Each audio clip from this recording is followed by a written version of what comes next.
Bismillahirrahmanirrahim. Assalamualaikum warahmatullahi wabarakatuh.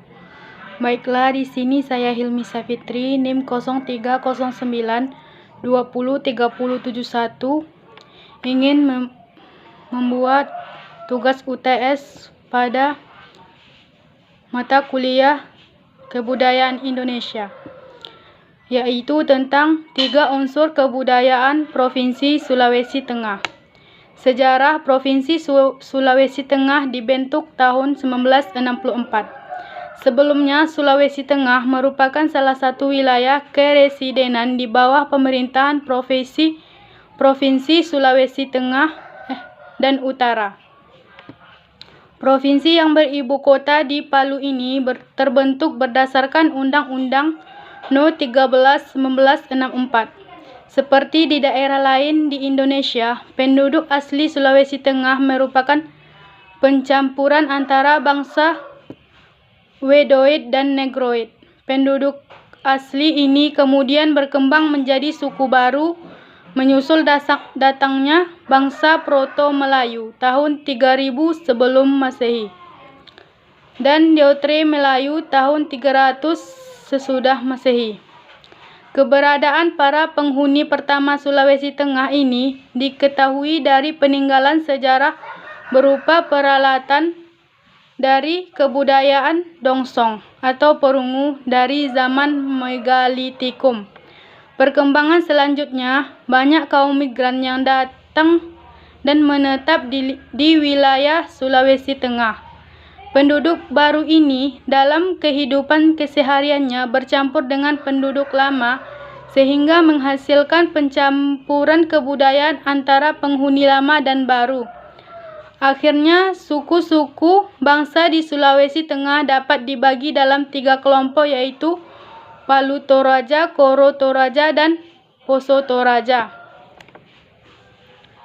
Di dalam Sulawesi Tengah ada beberapa etnis, yaitu sebanyak 15 etnis atau suku.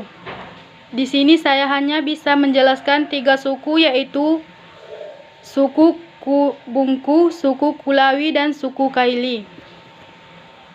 Yang pertama yaitu saya jelaskan tentang suku Kaili.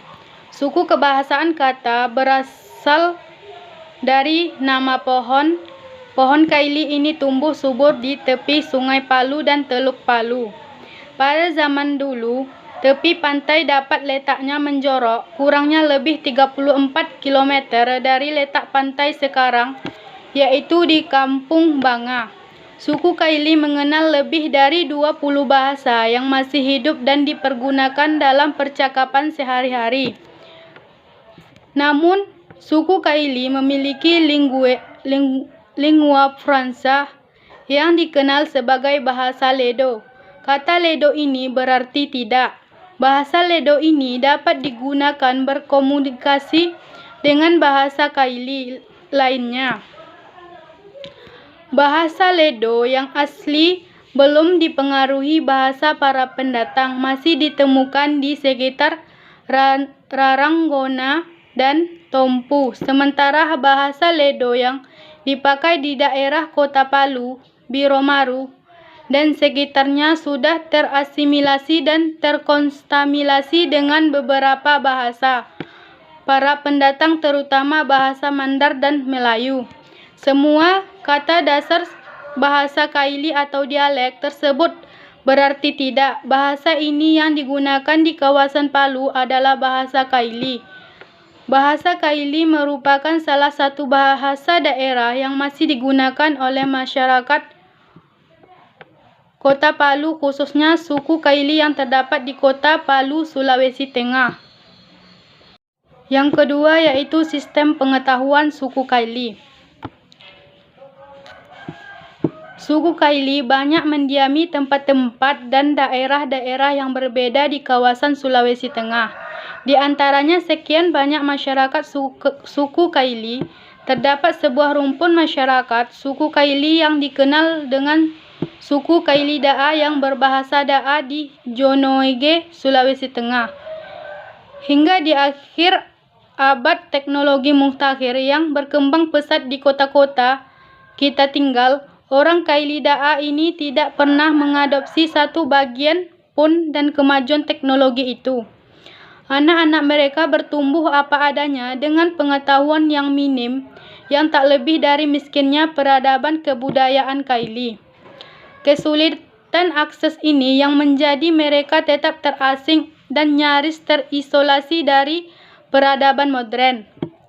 Pertengahan Juni 2008, Pesat mengirimkan 2 orang tenaga pengajarnya untuk membangun generasi baru. Suku Kailida'a membangun sekolah darurat dan mengajarkan pendidikan di sana. Penghujung Agustus 2008, sekolah perdana di suku terasing ini pun meluncur dan antusias anak-anak. Awalnya sekolah diadakan di Bantaya, istilah untuk balai pertemuan adat bagi suku Kaili. Kini sedikitnya ada 50 anak usia sekolah berbasis rapi, penuh semangat setiap pagi memasuki 2 ruang kelas di sekolah baru.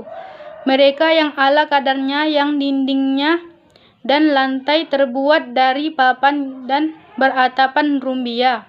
Satu bangunan sekolah. Yang ketiga yaitu unsur kebudayaan sistem religi suku Kaili. Sebagian besar dari mereka sudah memeluk agama Islam, terutama yang menetap di daerah pantai. Sedangkan mereka yang tinggal di daerah pedalaman menganut agama Kristen atau kepercayaan nenek moyang. Mayoritas penduduknya beragama Islam. Di samping penduduk asli suku Kaili di Sulawesi Tengah, juga terdapat suku bangsa pendatang seperti orang Bugis dari selatan dan orang Gorontalo dan Minahasa dari sebelah utara. Hubungan dengan suku-suku bangsa yang berasal dari Sulawesi Tengah, Sulawesi Selatan membawa pengaruh pula dalam hal agama. Dalam hal ini, agama Islam yang menjadi agama mayoritas penduduk Sulawesi Selatan.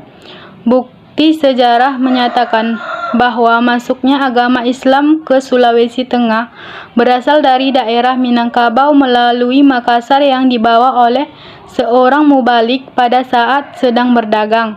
Diperkirakan masuknya agama Islam ke Sulawesi Tengah pada abad 17, yang mana saat itu penduduk setempat masih memeluk kepercayaan nenek moyang, yaitu animisme dan dinamisme. Namun kepercayaan animisme dan dinamisme serta kepercayaan lainnya seperti kepercayaan terhadap orang yang memiliki ilmu hitam dan dapat membunuh roh jahatnya, percaya akan adanya makhluk-makhluk halus yang mendiami dan menguasai tempat-tempat tertentu, yang diyakini sebagai salah satu benda sakti, tidak serta-merta langsung hilang begitu saja. Yang kedua yaitu sistem bahasa pada suku Kulawi.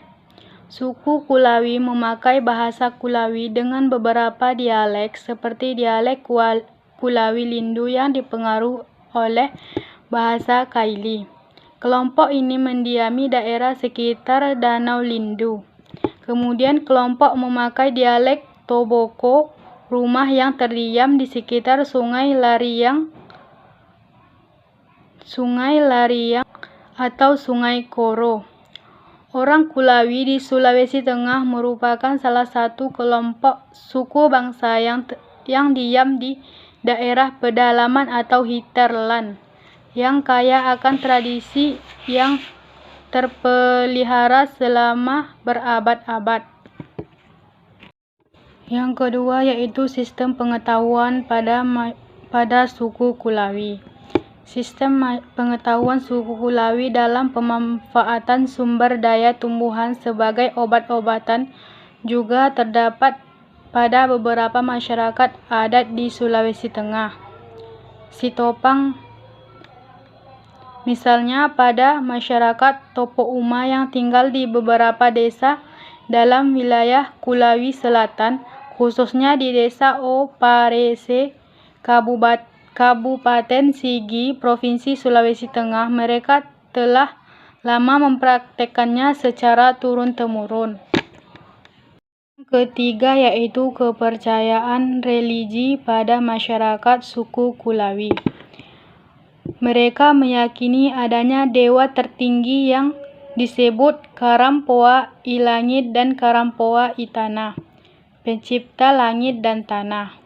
Selain itu ada pula sejumlah dewa yang dianggap menguasai bagian-bagian tertentu dari alam dan kehidupan. Seperti dewa perang yang disebut Taliwarani. Dewa ini dipuja oleh para prajurit dari Tadulako atau Panglima alam sekitar, diyakini memiliki kekuatan yang terdapat dalam benda-benda makhluk hidup tertentu. Pada masa sekarang, orang atau suku Kulawi umumnya telah memeluk agama Kristen sejak zaman 1913. Baiklah, yang terakhir, 3 unsur kebudayaan dari suku Bungku.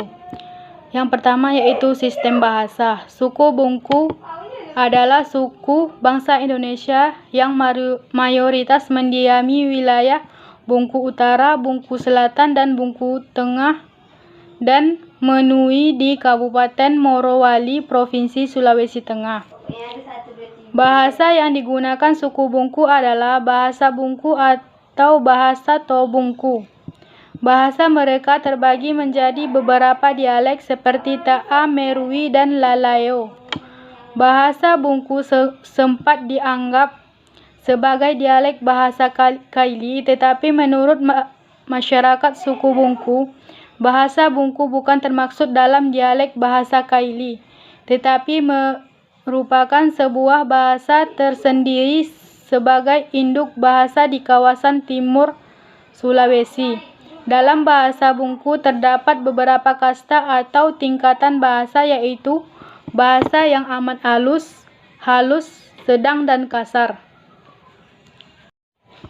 Baiklah, di sini saya akan menjelaskan tentang sistem pengetahuan suku Bungku dan sistem religi yang ada di suku Bungku. Sistem pengetahuan saat periode pemerintahan Kerajaan Bungku ada 8 pesan filsafat sebagai pedoman warga Bungku saat menjalankan sistem kehidupan. Bara tatonga topano padianto tila mengkene pande motauto.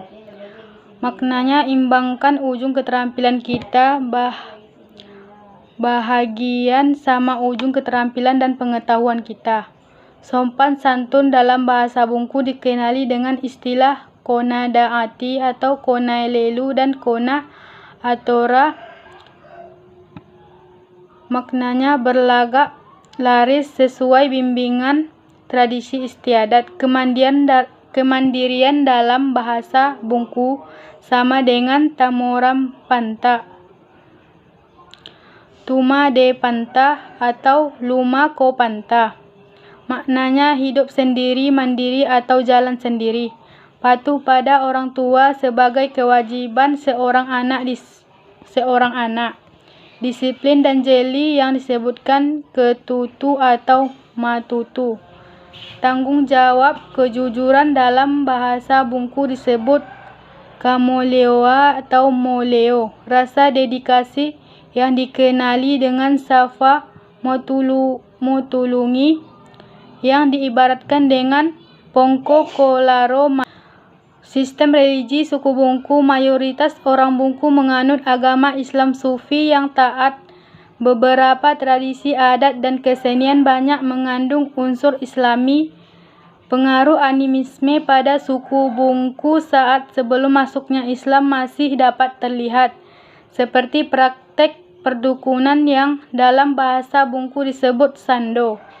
Dahulu masyarakat Bungku pernah terkait hubungan dengan suku Bugis. Hubungan tersebut terjadi ketika masuknya para tokoh Islam Bugis ke dalam masyarakat suku Bungku. Baiklah, sekian dari saya tentang 3 unsur kebudayaan Sulawesi Tengah. Kurang dan lebihnya saya mohon maaf. Wabillahi taufik wal hidayah. Wassalamualaikum warahmatullahi wabarakatuh.